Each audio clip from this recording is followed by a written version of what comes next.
guys, and welcome back. So in this video we're going to run through revenue expenses, what they are, why you need to be aware of them. So a revenue expense is something that you incur on a day-to-day basis in order to earn revenue. So for a business, a property business, BRR, these are going to be those day-to-day expenses. So paying for flyers, marketing, advertising, paying for virtual landline, the business mobile phone, travel, anything that you incur on a day-to-day basis which is immediately consumed. Essentially, once you buy that expense, once you pay that expense, it's gone. It doesn't last for a long period of time. It certainly doesn't last longer than a year. All of those expenses are revenue expenses. And the reason that we want more revenue expenses, because as we saw, or we're certainly going to see in some of the later videos, revenue expenses are deductible for tax purposes, so we offset them against your rental income. So for a limited company, you'll get tax relief at 19%. So for every extra pound you spend, you actually save 19% of that, because if you hadn't spent that, you would otherwise pay tax on the extra £1 worth of profits. So limited company, 19%. For an individual or a partner, the partnership is at your marginal rate, so if it could be 20, 40% or 45%. Yeah, so if we look here, we've got our revenue is X, and then we less our revenue expenses. And what that gives us at the bottom is our profit upon which we pay tax. Yeah. So profit tax at 19%. So where possible, we want to try and put as many expenses through as a revenue expense, because the difference between a revenue expense, you're going to get tax savings immediately. With that revenue, you would otherwise pay tax 9 months and 1 day after the year ends. You'd have to pay that tax over HMRC. Whereas with a capital expense, because it's capital, it relates to an asset, so it's something that long term, a capital asset has to give you an enduring benefit. It's going to be used within the business to earn future revenues. So within a BRR and property investment business, the biggest capital asset you'll be coming across is a house.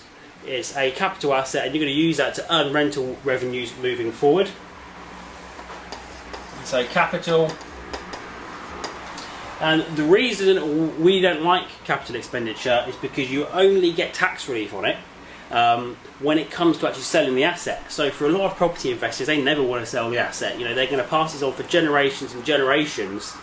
So obtaining some tax relief on that capital expenditure, that major refurb work, that's not very good if it's capital, because you're never going to see any tax relief for that. Whereas if it were a revenue expense, you would be able to deduct it, and you would have already had 19% of a corporation tax saving on it. So what kind of expenses tend to be capital expenses? So the biggest one is the property. So the property itself is a capital expense. Any necessary improvements.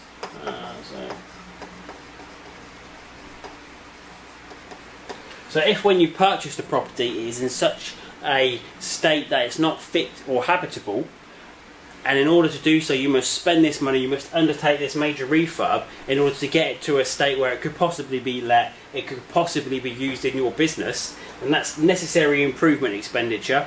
And what that does is it comes under capital, so you're only going to get tax relief on that when it comes to selling the property. Other capital costs that you ought to be aware of, your legal fees. Other fees would be stamp duty, SDLT there. Any surveyor's fees, all of these tend to be capital, and as such you don't even get a tax deduction relief when it comes to selling the property. So all other capital costs might be, it's called incidental costs of acquisition or disposal. So if you've got agents fees on there as well when you're selling a property, they all come into the calculation, which means you get tax relief at a later date.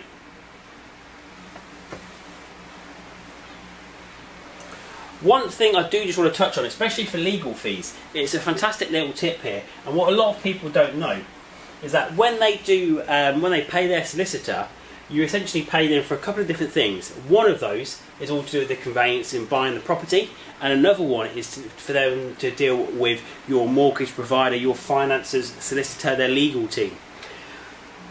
And as we know, when it comes to the cost of buying the property, that's a capital expense, so you don't get any tax deduction.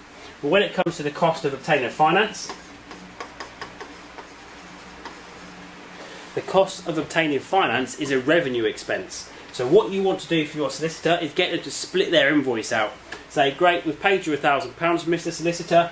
£500 of that is for the conveyancing. The other £500 is for dealing with the lender and the costs incurred in obtaining the finance. So what will actually happen there is, rather than you putting it all through as capital and later on down the line finding out that you missed the boat on that one and that there was the opportunity to get tax relief but you missed it unfortunately, now you know to get your solicitor to split those bills out so you can start getting tax relief sooner. So finance, these are all revenue expenses.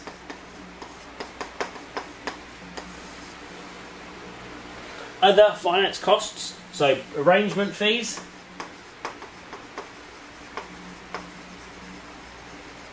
brokers' fees, all of these different costs that are incurred in obtaining finance, they're all revenue expenses. The only slight caveat to that might be arrangement or brokers' fees, where they're deemed to be material, because there's two ways to approach it. One is where you get all of the cost in year one. Essentially, when you take a loan out this year, you get the whole tax relief on the legal expenses, the arrangement fees, the brokers' fees in year one. Alternatively, you're supposed to spread it across the life of the loan or the expected life of the loan. But for a lot of people, they'll aim to be, you'll likely be refinancing every couple of years. So you would be in a position to argue at the very least that you are allowed it in year one because you're going to be refinancing before the loan actually matures. So this really is a fantastic tax tip, because a lot of people just completely forget about this. They don't put this into the accounts at all. Whereas if you think, just because you're not even paid it, so the arrangement fee or the broker's fee, usually that can even be added onto the loan. So you've not paid that cash out of your pocket, it's added onto the loan. Whereas just because you've paid for it, you still treat it as paid for it, but you've just borrowed the money to pay for it. It'd be no different to use a company credit card to pay for something, pay for that meal out, because what you've done is you've borrowed it from the bank, so you're still allowed a tax deduction now, even though you're paying it later on. So the real issue around capital v revenue is where it comes down to identifying how much of a refurb can you really get away with it being a repair. So repairs, where it's say like for like, so that's a big one. If you're improving a property, like for like. If you're replacing something, it's a repair and you're replacing it, you might be just updating it, make it look a bit fresher. That indicates that it's likely a repair, which means it's a revenue expense. So repairs are good. We like repairs because when it's a genuine repair, it's a revenue expense and it lowers the amount of tax you pay now rather than when you come to sell the property.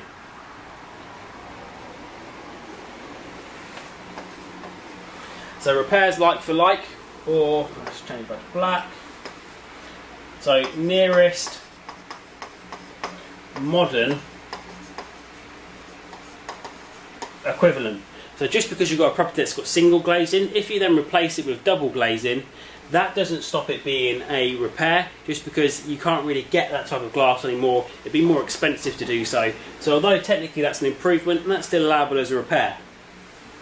Other things to consider, so if when you purchased a property it was in such a state of disrepair that you physically had to do all of this refurb work in order to get it to let, that likely indicates that it's capital expenditure, because the price reflected that the capital expenditure needs to be spent in order for you to actually let that property out. So that's all for this video. We've included in the guide a capital v revenue expenses help sheet, which really does outline a lot of this in a lot more detail, so it's written down for you to understand. But if you've got any particular expenses that you are wondering about, drop it in the comments. Myself or Shaz would be happy to help, and more importantly help you save tax. Cheers for watching.